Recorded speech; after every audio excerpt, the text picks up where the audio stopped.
નમસ્કાર દોસ્તો, આજના વિડીયોમાં હું તમને કેવી રીતે ડુ એ ડાયરેક્ટ ટેન્સમાં ચેન્જ કરવું, સિમ્પલ પ્રેઝન્ટમાંથી સિમ્પલ પાસ્ટમાં કેવી રીતે બદલવું એ શીખવાડીશ.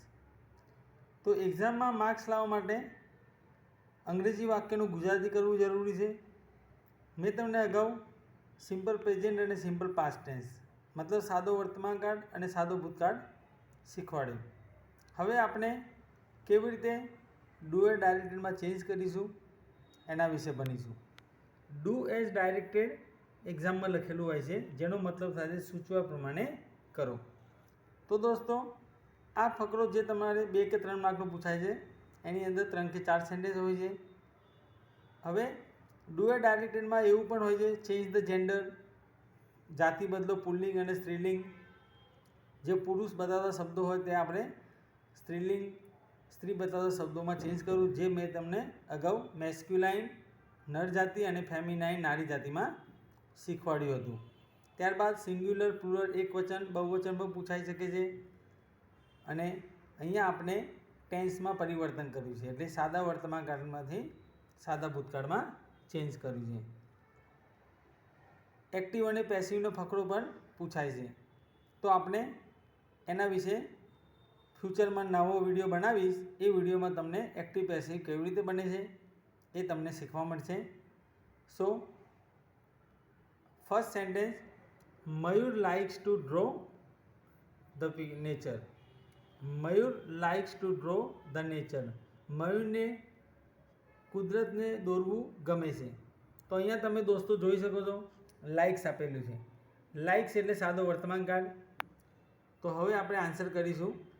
એક્ઝામમાં તમને આ રીતે લખેલું હોય છે, સ્ટાર્ટ ધીસ વે મતલબ આ રીતે શરૂ કરો, અથવા બિગિન ધીસ વે આ રીતે શરૂ કરો.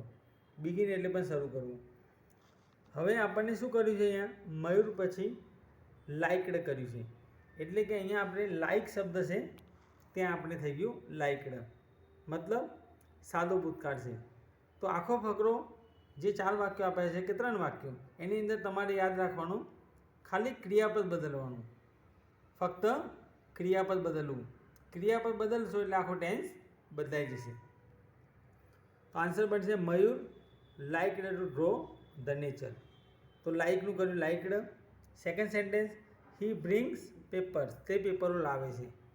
તો હી બ્રોટ પેપર્સ, તે પેપરો લાવે.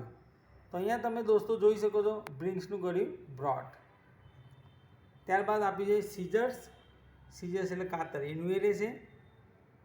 તે પેપરો લાવે છે અને કાતર, તે પેપરો લાવ્યો અને કાતર લાવ્યો, મતલબ આપણે બ્રિંગનું કર્યું બ્રોટ. હી ડ્રોઝ નાઇસ પિક્ચર્સ, તે સુંદર ચિત્રો દોરે છે. તે આપણે આન્સર કરવાનું છે હી ડ્રુ નાઇસ પિક્ચર્સ. તો અહીંયા આપણે ડ્રોનું ભૂતકાળ ડ્રુ.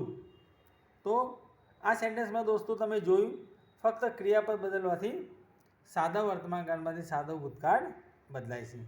હવે આપણે બીજું સેન્ટેન્સ જોઈશું.